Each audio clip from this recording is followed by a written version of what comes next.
Friends நம்மளோட வெள்ளாப்பத்தை பாருங்க எந்த அளவுக்கு நல்லா சூப்பராக இருக்குது பாருங்க. அந்த அளவுக்கு நல்லா பஞ்சு போல இருக்கும். டேஸ்ட்டும் அந்த அளவுக்கு நல்லா சூப்பராக இருக்கும். நீங்கள் குழந்தைகளுக்கு காலையில் பிரேக்ஃபாஸ்ட் டின்னருக்கு இது மாதிரி செஞ்சு கொடுத்தீங்கன்னா அவங்க விரும்பி சாப்பிடுவாங்க. உடம்புக்கு ரொம்ப ரொம்ப நல்லது. இன்னைக்கு சூப்பரான வெள்ளாப்பம் எப்படி செய்யலாம்னு பார்க்கலாமா? Hi friends, welcome to Kerala சமையல். கேரளா சமையலில் நம்ம வெள்ளாப்பம் தான் செய்ய போகிறோம். வாங்க எப்படி செய்யலாம்னு பார்க்கலாம். இப்போ ஒரு பவுல் வச்சுக்கோங்க. 250 கிராம் கப்பில் 2 கப்பு பச்சரிசி சேர்த்துருக்கேன். உள்ளே சேர்த்து கொடுத்துக்கோங்க. நான் எடுத்தது ரேஷன் கடையில் வாங்கும் பார்த்தீங்கன்னா அந்த பச்சரிசி தான். நான் எப்பயுமே ரேஷன் கடைக்கு போனேன்னா 5 கிலோ 10 கிலோ இது மாதிரி பச்சரிசி வாங்கி வச்சுப்பேன். இது மாதிரி வெள்ளாப்பம் அது மாதிரிலாம் செய்யறதுக்கு எனக்கு ரொம்ப ஹெல்ப்பாக இருக்கும். அரிசி முங்குற அளவுக்கு தண்ணி சேர்த்துக்கோங்க. தண்ணி சேர்த்துட்டு ஒரு டைம் நல்லா கை வச்சு நல்லா பிசைஞ்சு அரிசி நல்லா கழுவிக்கோங்க. கழுவிட்டு தண்ணியை வடிகட்டிட்டு எடுத்துக்கோங்க. இப்போ பாருங்கள், நல்லா கழுவிட்டு தண்ணி வடிகட்டி எடுத்துன்னு வந்திருக்கேன். அரிசி முங்குற அளவுக்கு திரும்பவும் தண்ணி சேர்த்துக்கோங்க. தண்ணி சேர்த்து கொடுத்துட்டு இந்த சைடில் இருக்கிற அரிசியெல்லாம் உள்ளே இறக்கி கொடுத்துக்கோங்க. இறக்கி கொடுத்துட்டு மூடி ஒரு 6 மணி நேரம் அரிசி நல்லா ஊறி வரும். மாற்றி வச்சுக்கோங்க. பாருங்க, 6 மணி நேரம் ஆயிடுச்சு. நம்ம ஊற வச்ச பச்சரிசி எந்த அளவுக்கு நல்லா ஊறி இருக்கு பார்த்தீங்களா? அங்கே பாருங்க. இப்போ ஒரு டைம் நல்லா கழுவிட்டு தண்ணியை வடிகட்டி எடுத்துக்கோங்க. இப்போ பாருங்க, கழுவிட்டு தண்ணி நல்லா வடிகட்டி எடுத்துன்னு வந்திருக்கேன். இப்போ ஒரு மிக்சர் எடுத்துக்கோங்க. நம்ம நல்லா கழுவிட்டு தண்ணியை வடிகட்டி எடுத்து வச்சுக்கோங்கள, அரிசியை மிக்ஸி ஜாருக்குள்ள சேர்த்துக்கோங்க. அரிசியை சேர்த்து கொடுத்துட்டு அது கூடவே 250 கிராம் கப்பில் 1 கப்பு நல்லா துருவி எடுத்து வச்சிருக்கேன் தேங்காய் பொருள் சேர்த்துக்கோங்க. சேர்த்து கொடுத்துட்டு அது கூடவே வடித்த சாதம் 250 கிராம் கப்பில் 1 கப்பு எடுத்துருக்கேன். இப்போ சேர்த்து கொடுத்துக்கோங்க. சேர்த்து கொடுத்துட்டு அது கூடவே நான் 1/4 கப்பு தேங்காய் தண்ணி எடுத்திருக்கேன். நான் எப்பயுமே தேங்காய் உடச்சினாக்கா தேங்காய் தண்ணி எடுத்து ஒரு பாட்டிலையோ இல்லை ஏர்டைட்டான ஒரு பாத்திரத்திலேயே போட்டு ஸ்டோர் பண்ணி ஃப்ரிட்ஜில் வச்சுப்பேன். இந்த மாதிரி நான் வெள்ளாப்பம் அந்த மாதிரிலாம் செய்யும்போது அந்த தண்ணியில் எடுத்து செய்யும்போது ஈஸ்ட் எதுவும் தேவைப்படாது. இப்போ நம்ம எடுத்து வச்சுருக்க தேங்காய் தண்ணி உள்ளே சேர்த்துக்கோங்க. தேங்காய் தண்ணி சேர்த்து கொடுத்துட்டு அது கூடவே ஒரு 2 டேபிள் ஸ்பூன் தண்ணி சேர்த்துக்கோங்க. தண்ணி சேர்த்து கொடுத்துட்டு மிக்ஸி மூடி நல்லா இட்லி மாவு பார்த்துக்கு அரைச்சி எடுத்துக்கோங்க. இப்போ பாருங்கள், நம்ம அரைச்சி எடுத்த மாவு இந்த அளவுக்கு இருக்கணும். இப்போ ஒரு பாத்திரம் வச்சுக்கோங்க. நம்ம அரைச்ச மாவை பாத்திரத்தில் சேர்த்துக்கோங்க. இந்த அளவுக்கு தான் நல்லா கெட்டியாக இருக்கணும். அப்போ தான் மாவு நல்லா சட்டுன்னு புளிச்சு வரும். மாவை சேர்த்து கொடுத்துட்டு இப்போ மாற்றி வச்சுக்கோங்க. இப்போ நம்ம அரைச்ச மிக்ஸி ஜாரை திருப்பி வச்சுக்கோங்க. இருக்கிற அரிசியோ மிக்ஸி ஜாரில் சேர்த்துக்கோங்க. அரிசி மிக்ஸி ஜாரில் சேர்த்து கொடுத்துட்டு 1/4 கப்பு தண்ணி சேர்த்துக்கோங்க.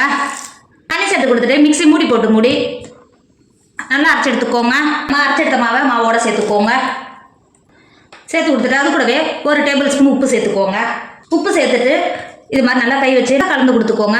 இந்த மாதிரி நீங்கள் கை வச்சு நல்லா கலந்து கொடுக்கும்போது நம்ம முன்னாடியே தேங்காய் சாதம் எல்லாம் சேர்த்து மாவு அரைச்சோம் பார்த்தீங்களா, அதுவும் நம்ம இப்போ அரைச்சி ஊற்றின மாவும் சேர்ந்து நல்லா மிக்ஸ் ஆகி வரும். நல்லா இது மாதிரி கலந்து கொடுத்துக்கோங்க. இந்த அளவுக்கு நல்லா கலந்து கொடுத்துட்டு மூடி நான் காலையில் டிஃபன் பண்ணுறதுக்காக இப்போ நான் நைட்டுக்கு அரைச்சி வைக்கிறேன். நான் ஓவர் நைட்டு மாவு புளிக்க வைக்க போகிறேன். உங்களுக்கு ஓவர் நைட்டு வைக்கிறதுக்கு நேரம் இல்லைன்னா குறைஞ்சபட்சம் ஒரு 6 மணி நேரமாவது இந்த மாவு நல்லா ரெஸ்ட் எடுக்கணும். அப்போ தான் நல்லா புளிச்சு வரும். இப்போ மாற்றி வச்சுக்கோங்க. இப்போ பாருங்க, ஓவர் நைட்டு மாவு நல்லா எந்த அளவுக்கு நல்லா புளிச்சு எந்த அளவுக்கு நல்லா பொங்கி வந்திருக்கு பார்த்தீங்களா? அங்கே பாருங்க. இப்போ கரண்டியை வச்சு நல்லா கிண்டி கொடுத்துக்கோங்க. இந்த அளவுக்கு நல்லா கிண்டி கொடுத்துட்டு இந்த ஸ்டேஜில் உப்பு ஏதாவது கம்மியாக இருந்தால் சேர்த்து கொடுத்துக்கோங்க. எனக்கு உப்பு கரெக்டாக இருக்குது. சேர்த்துட்டு ஒரு டைம் நல்லா கிண்டி கொடுத்துக்கோங்க. மாவு இந்த அளவுக்கு தான் இருக்கணும். ரொம்ப லூஸாக இருக்கக்கூடாது, ரொம்ப கெட்டியாகவும் இருக்கக்கூடாது. இதுதான் கரெக்டான பக்குவம் மாவு. இங்கே பார்த்தீங்கன்னா நமக்கு வெள்ளாப்பத்துக்கு மாவு ரெடி ஆகிடுச்சு. வெள்ளாப்பம் ஊற்றுறதுக்கு நான் வெள்ளாப்ப சட்டியை அடுப்பில் வச்சுருக்கேன். இந்த ஸ்டேஜில் நீங்கள் ஐஃபில் வச்சுக்கோங்க. நம்ம ஏற்கனவே கரைச்சி எடுத்து வச்சுக்கோங்கள மாவுலேருந்து ஒரு குழி கரண்டி அளவுக்கு உள்ளே சேர்த்துக்கோங்க. நீங்கள் உள்ளே சேர்க்கும்போது இந்த அளவுக்கு நல்லா சவுண்டு கேட்கணும். அப்போ தான் நல்லா பொங்கி நல்லா சாஃப்டாக வெந்து வரும். சேர்த்து கொடுத்துட்டு அப்படி லைட்டாக அப்படி சுற்றி கொடுத்துக்கோங்க. இந்த மாதிரி நீங்கள் லைட்டாக சுற்றி கொடுக்கும்போது எந்த அளவுக்கு நல்லா ஹோல்ஸாக வருது பார்த்தீங்களா? அப்படின்னா நம்ம மாவு அரைச்சது கரெக்டாக இருக்குது. அதனால தான் இந்த அளவுக்கு நல்லா மாவு நல்லா ஓட்ட விழுந்தால் அந்த அளவுக்கு நல்லா சாஃப்டாக இருக்கும். இந்த மாதிரி சேர்த்து கொடுத்துட்டு மூடி ஒரு 10 நிமிஷத்துக்கு வேக விடுங்க. இப்போ பாருங்க, ஒரு 10 நிமிஷம் ஆயிடுச்சு. நம்ம ஊற்ற வெள்ளாப்பம் எந்த அளவுக்கு நல்லா பஞ்சு போல் வெந்து வந்துருக்கு பார்த்தீங்களா?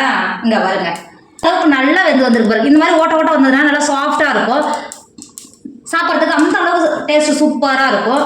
இப்போ இது வெளில எடுத்துக்கோங்க. வெளில எடுக்கிறதுக்கு ரொம்ப ஈஸியாக வரும். அதை பாருங்க, இந்த மாதிரி சைடில் எடுத்து கொடுத்துட்டு எடுத்திங்கன்னா ஈஸியாக எடுக்கிறதுக்கு வரும். பார்த்தீங்களா எந்த அளவுக்கு ரவுண்டாக எவ்வளோ ஒரு சூப்பராக இருக்குது பாருங்க. டேஸ்ட்டும் அந்த அளவுக்கு நல்லா சூப்பராக இருக்கும். வெளில எடுத்துக்கோங்க. வெளில எடுத்துகிட்டு இருக்கிற வெள்ளாப்பமெல்லாம் இதேமாதிரி ஊற்றி எடுத்துக்கோங்க. ஃப்ரெண்ட்ஸ், நம்மளோட வெள்ளாப்பம் சூப்பராக ரெடி ஆகிடுச்சு. இதோட டேஸ்ட்டும் அந்த அளவுக்கு சூப்பராக இருக்கும். நல்லா சாஃப்டாக இருக்கும். பார்த்தீங்களா எந்த அளவுக்கு நல்லா சாஃப்டாக இருக்குது பாருங்க. அந்த அளவுக்கு நல்லா சாஃப்டாக இருக்கும். இது கூட நீங்கள் குருமா வெஜ்ஜு கறி இது மாதிரிலாம் வச்சு சாப்பிடும்போது இதோட டேஸ்ட் அந்த அளவுக்கு சூப்பராக இருக்கும். நீங்கள் தினமும் காலையில் இட்லி தோசை அது மாதிரி சாப்பிட்டு போர் அடிச்சதுன்னா இல்லை டின்னருக்கோ இல்லை காலையில் பிரேக்ஃபாஸ்ட்டுக்கோ இந்த மாதிரி ட்ரை பண்ணி பாருங்கள். வீட்டில் இருக்கிறவங்க எல்லாருமே விரும்பி சாப்பிடுவாங்க. டேஸ்ட்டும் அந்த அளவுக்கு சூப்பராக இருக்கும். கண்டிப்பாக நீங்களும் ட்ரை பண்ணுங்க. என்னோட வீடியோ உங்களுக்கு பிடிச்சிருந்தா உங்கள் ஃப்ரெண்டு உங்கள் ஃபேமிலிக்கு ஷேர் பண்ணுங்க. மறக்காம கேரளா சமையல் சப்ஸ்கிரைப் பண்ணிக்கோங்க. தேங்க்யூ.